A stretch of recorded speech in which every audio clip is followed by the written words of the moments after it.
such a pleasure to talk to you again about our work that we have in common, coaching, healing with horses, and especially about your book that is now available on Amazon. Yay! Congratulations. That's so awesome. But for everybody who is new to this, Tara is joining us from Hawaii. She is a fellow horse healer. She trained with Linda Kohanov, who also wrote a foreword to your book, right? Yes. And I have already read it. It's incredible. It's an incredible story about healing from cancer, about dealing with life in general, about horses, about mystic goddesses. It's just such a journey. And I'm super excited that you are here today with me again to tell us more about it, to maybe read to us a little bit from your book. But first, say hello. How are you today? How's it going? How is this whole craziness about launching a book affecting your life?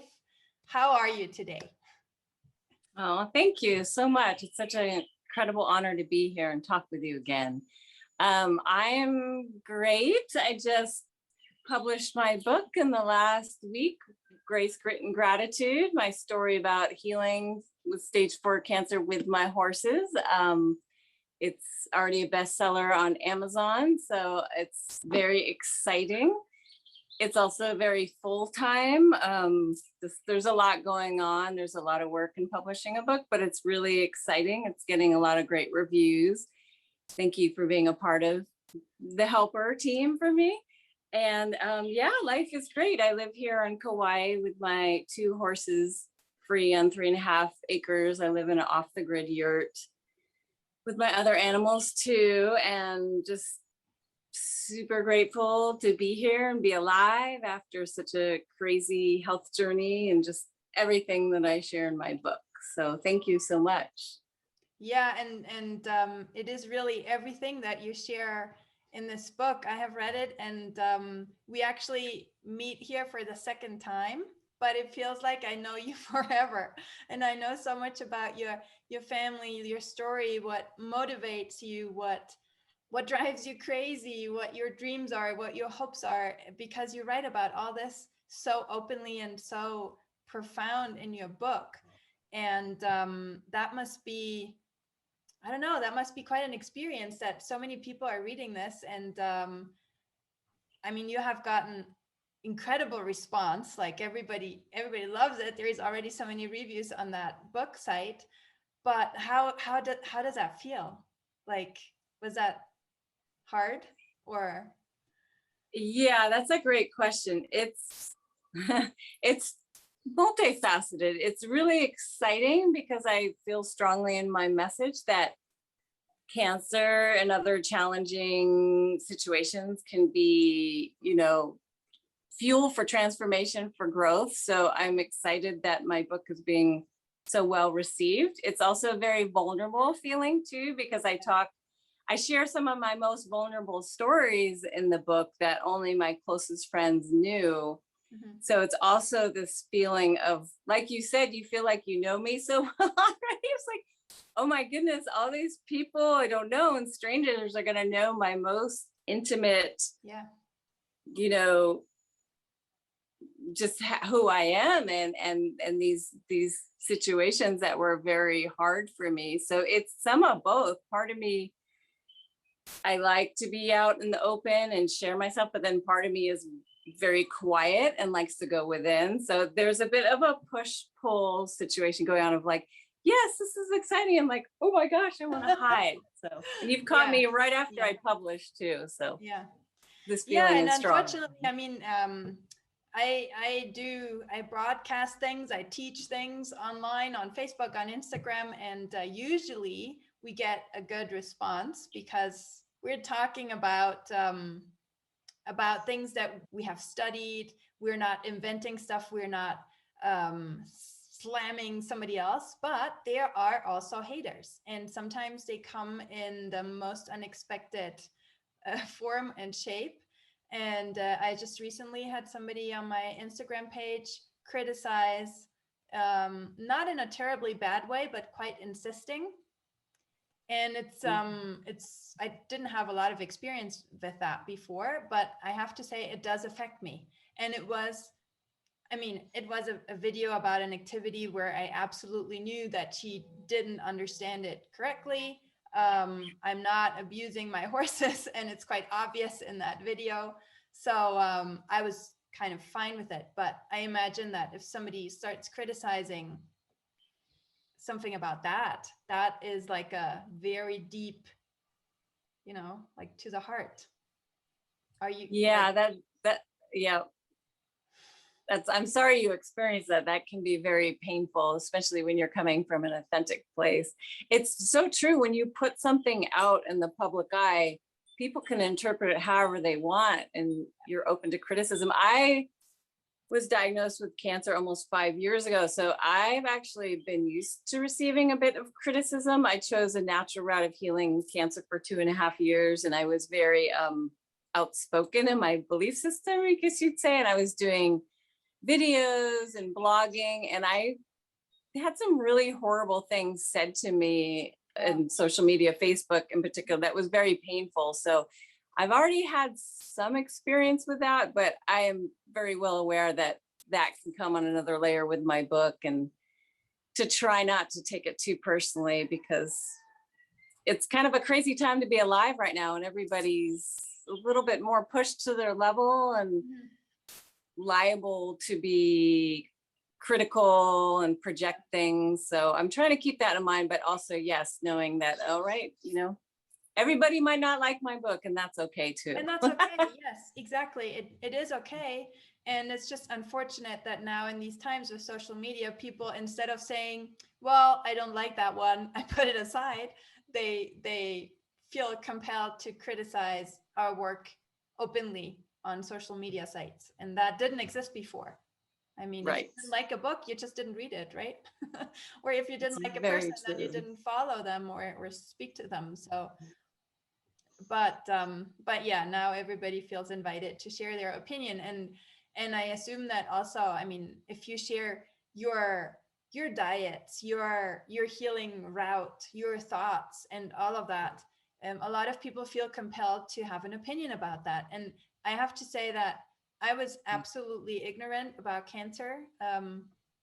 Luckily, I do not have cancer in my life, so I had no idea, like no clue, like just some things from videos or movies, but not really. So reading this was such an eye opener on all levels, like what you have to go through personally, how much choice you have in deciding, do I go here or there, that clinic, that approach, that there's so many decisions to be made, and they are very difficult decisions, and all the diets and all the money that goes into that. So for me, that was yeah, like a very big lesson on what that really means for somebody. So Yeah. thank you for that. Thank you for Oh, thank you for reading. And yeah, it can be very overwhelming to get a cancer diagnosis, because there are so many options for healing. And also too, everybody, like you were mentioning on social media, everybody likes their give their opinion of like, oh, my friend did this and this. And so people get rather bombarded. And it's hard to receive that from the outside world, but also the emotional context too, of having to face your own mortality, because you don't really think about it before, and all of a sudden you're saying, wow, I might not have that much time left. And so it's a lot on a lot of levels. And part of the reason why I wanted to share my story, so other people can know they're not alone in their experience, because right. we don't really know how to handle it in our culture. Same with grief, it's we don't know how to handle the harder emotions and harder reality that ultimately all goes back to death, I think. Yeah, right. And you share a lot of experiences about that topic, even before you get your diagnosis, because your best friend also died of cancer, and you know, you were exposed to that from so many different levels, and you were sharing, you were offering grief rituals for your clients with horses. That's super interesting, and I'd love to hear a bit more about that. And for everybody watching this book is just, I think it's so fantastic because it's not patronizing in any way. You just share your story, and you don't even say you should try this, or this was the best for me, or nothing like that. You just share what is, period. And that makes it maybe so heartbreaking at times. It's like, oh no, that can't be true. And and life throws one rock after the other into your path, and you just move on and tell us what happened without being critical, without being patronizing, without being overly positive, like I found the wonder cure, or none of that. It's really, I really like that about it. So would you tell us a little bit about those grief rituals with horses? Because that's also a little bit what I do. Like I do trauma therapy mostly with horses, and I teach other people how to do that, and I help them, I supervise their work. So I'm always super interested in other techniques and what worked for you. And then Sure. You promised that you would read a little bit from your book. Are you still up for that? I am. Yep, I have it right here. Happy to read and share. Awesome. So yeah. how did you go about the grief rituals? Were these like long workshops, or did you work one-on-one with people? How did you do that? They were pretty much day-long events where people would come from 9 to 5, 10 to 6, some format like that. And I combine the work of Linda Kohanoff, which I was trained in, the Kona Quest work, with some of the work I figured out about what would be helpful to do a grief ritual. There's a great book called The Wild Edge of Sorrow by Frances Weller. And I read that book after my best friend died, and it really spoke in a very poetic, beautiful way to the immense amount of grief I felt after her death. And after her death, I realized there was no place in our culture for grief. It was just pushed away, like, well, your friend or your partner died a couple months ago, aren't you okay? And so I was inspired to create these events where people could have a safe space to express their grief. So yeah, it was pretty much a day-long event, and people would come, and I would help them tune into their bodies, because as you know, we're so mind orientated. We forget about our bodies, which is such a gift to be around the horses, because the horses tap us into it. And we would do some art, some mandalas to help them drop into their subconscious. I would have them, of course, be around the horses, which, as you know, is incredibly calming and cathartic and healing. We would do a stone ritual, which is in Frances Weller's book, which is about speaking our grief and putting into a bowl in a way to release it.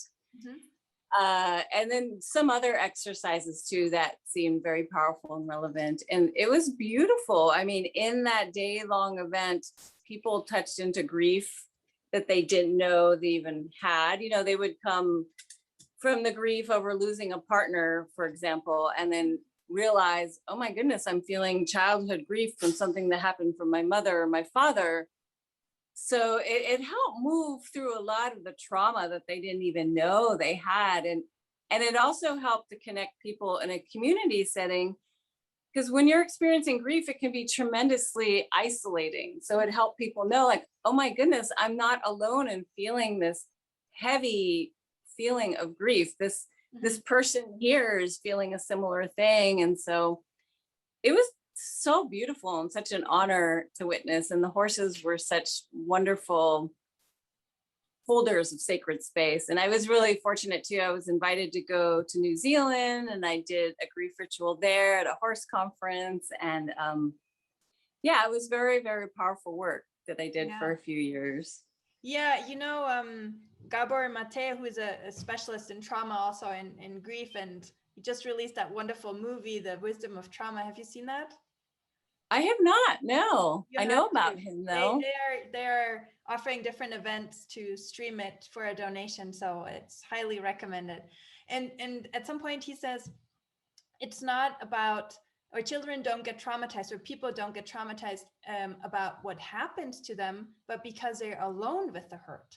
And that connects really well to what you just said, that people are isolated and don't have anybody to talk to, because death and grief and dying and illness is something that we don't want to hear about. Most people just like push it away and can't deal with that. So somebody who is in that position really needs a safe space where they can actually share it. And as you say here, that other people have maybe similar strategies or different strategies, but that they're not alone. And there is just no grief curve as we would love it to have. It's a craziness. It's like going back and forth, and things come up again and again in different ways. And some days you want to hysterically laugh about it, and other days you want to cuddle in your bed and not talk to anybody. And it's both of them are normal. And wanting to talk about it and not wanting to talk about it, and feeling depressed and feeling hyperactive, all of it is normal, and people need to learn that. There's not much space for that. And as you said, the horses with their amazing heart rate, with their calmness, with their connection to us, seeing us, letting us be, are so helpful in these environments.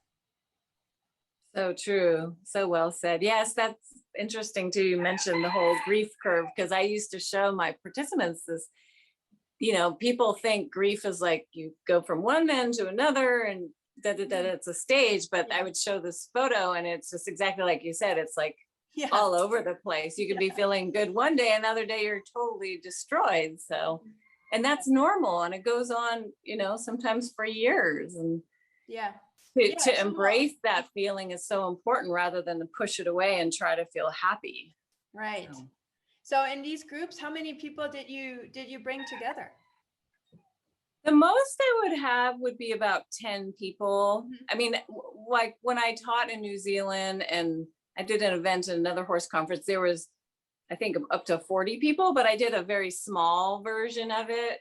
Because with the day-long event, I really wanted to be able to hold space for everybody. And I had an assistant who was wonderful. And it's deep, sensitive work. So I felt like it was important just to have a smaller group, and also with the horses too, because I didn't want to overwhelm them as well.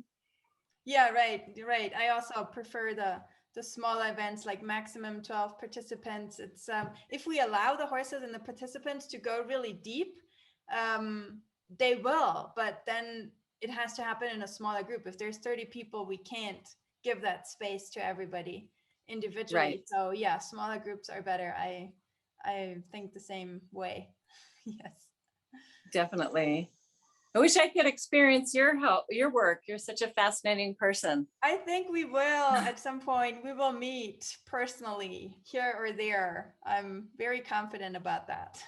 I would love that. That would be wonderful. Yeah, that would be wonderful. So Tara, you also mentioned that work with the horses in your book, right? Like it weaves through the story all the time, and there is some difficult moments when you have to let go of horses, when you have to sell your farm, and then exciting moments when you bring them to your island.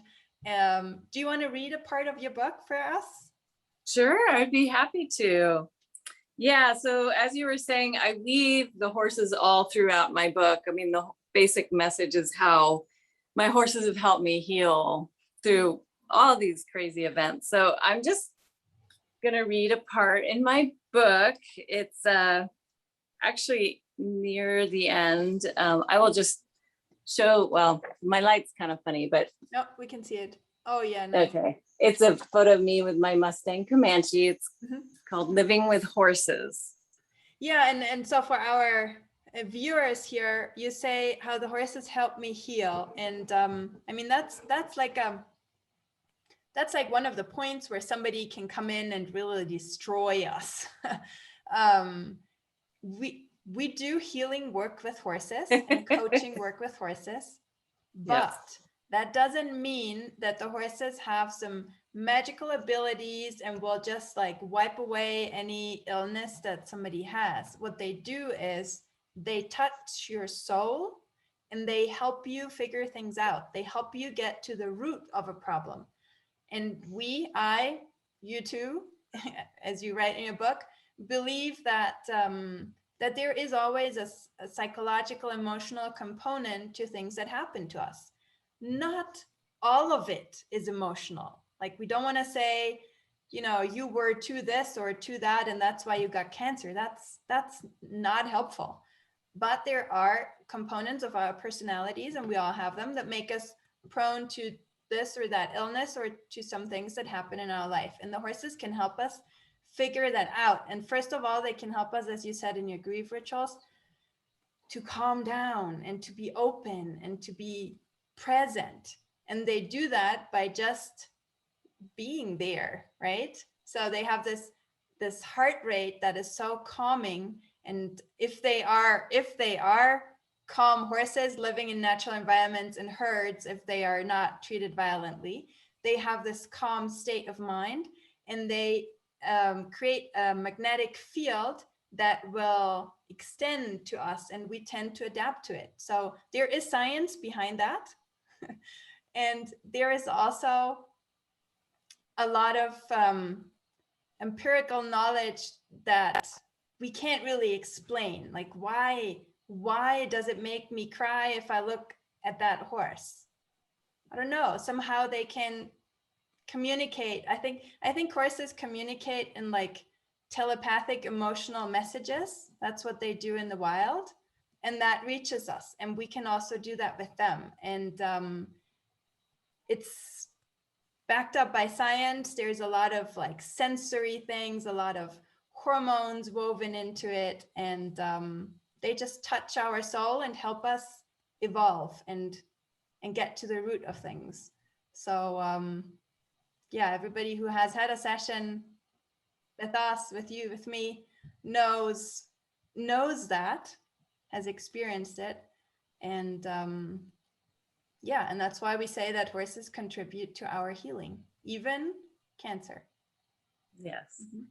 I really appreciate you explaining that. Thanks for putting words to it. It's a hard thing to explain. I always stumble when people say, well, what do you do? What is the work you do? Do you do therapy on horses? And so you just explained it really well. And I think it's important to have that disclaimer too, so people understand it's a full faceted issue. It's not just one thing. Right. And it's really active. It's not like, I mean, there's other therapies where you inject frog poison or I don't know, which is in the end maybe a bit more passive. So there's a substance, or bee therapy, there's a substance that will do something to your body.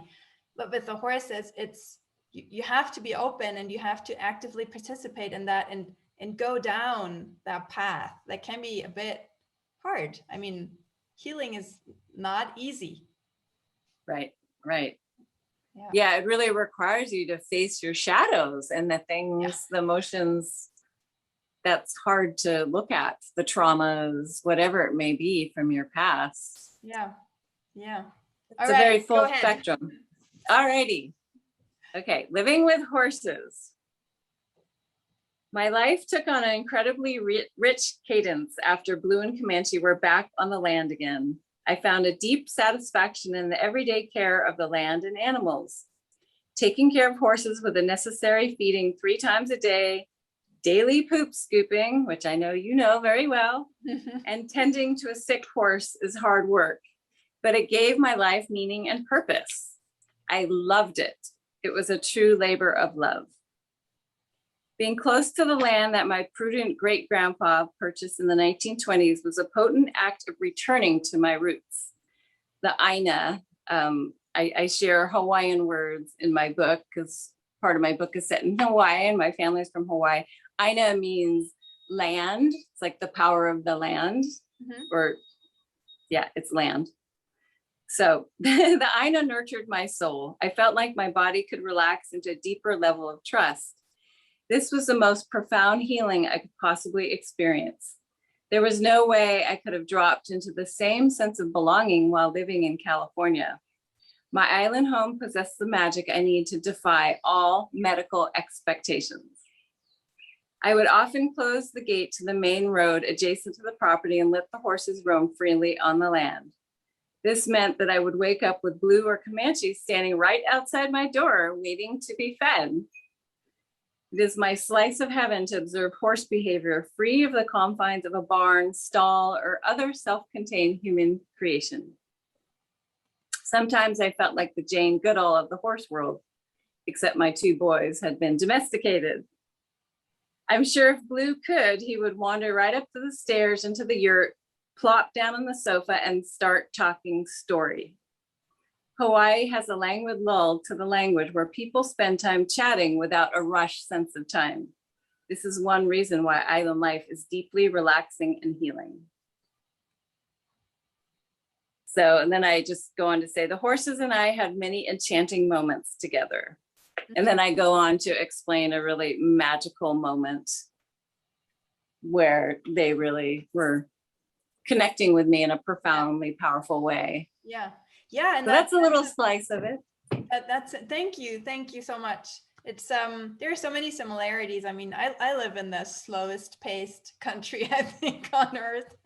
Also, Ecuador, South America is also very much into this direction.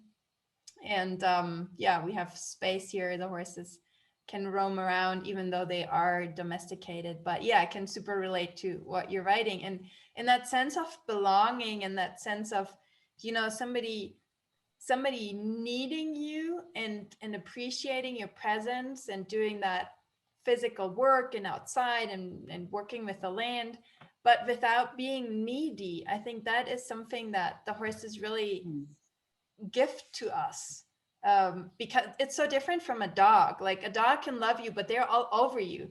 But the horses, they just stand there and wait for you to come. And they are not pushy. They are not intrusive. Their presence is different, and it feels different if they are like in tune and connection with you. It's very different from any other animal that I have lived with or cared for.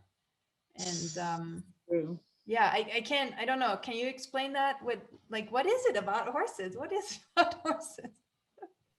Yeah, it's a wonderful topic. I feel like they're like sentinels. I think of them as sentinels of the soul. They're just standing there and they're present, and it's pretty amazing. I wonder if you experience this too, but when I'm going through some inner turmoil because of whatever reason, I'll notice that they are, if I'm in the vicinity of them, that they're standing close by.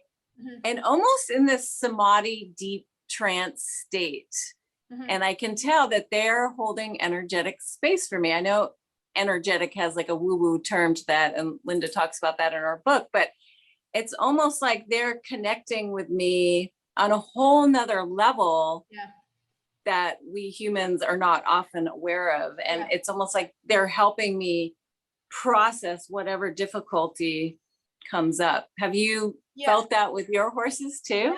Yes, absolutely. And from very different angles. So sometimes when I facilitate a session, like when I started years back, and I was not grounded or in a good space, the horses would rather work with me than with the client.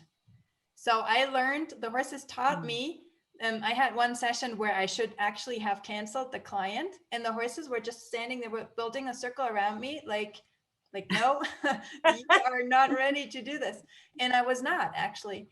And now I have learned to, use their power for me first before I facilitate with somebody else. And as facilitators, we really need to have our stuff together. We cannot we cannot do this work if we are not feeling calm and kind of neutral about the situation ourselves. And then I also have this, like I pick up kind of messages from them. I still don't trust it 100% often. So I will pick up something and then I will analyze it. And then I will be like, well, maybe I should call the vet, or maybe I should ask my animal communicator friends, or investigate it. And very often I come back to the first intuitive knowledge I just had by walking through them. Yeah. It's a process of unlearning that whole way of trusting our brain and trusting our intuition. So. Right. So Tara, for somebody who wants to read your book, how would they go about? Well, they can just go on Amazon and put in Grace, Grit, and Gratitude, and it should come up. You can put in my name, Tara Coyote, and that'll come up. Yeah, it's there on Amazon in Kindle and print book.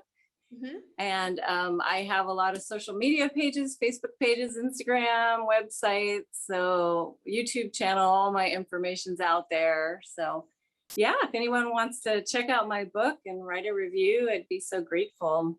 It's really exciting to get this message out into the world. I'm also very passionate, as you are too, about what we talked about, horses being a healing force. So I feel like the world really, really needs healing now, and the horses are stepping up in a new capacity to help hold space. So I want this message to get out. And I just also want to mention too that 10% of the sale of every book is going to the Wild Beauty Foundation. It's a foundation, it's created by Ashley Avis that helps support the wild Mustang cause in North America. Mm-hmm. So I'm very passionate about that as well, and educating people about it. So yes, if you go on Amazon, on the link, I talk a little bit about it there. Yes. Oh, that's a really good cause. I just hope we can inherit these wild Mustang herds to our children. That would be so bad if they disappeared, really. Yeah, Tara, I wish you all the best for this exciting journey. I mean, the book just launched, so now I guess you will be, doing interviews and talking to people. Maybe you'll do a tour and dive into that world of being a published author. So congratulations. That's so brave. That's so amazing, really. Thank you. We will stay in touch through our social medias and hopefully talk again soon. And in the meantime, I wish you all the best, and give a hug to your beautiful horses from me. I will. Thank you so much. It's been a joy to chat with you. You're welcome. You're welcome. Have a nice day, Tara. You too.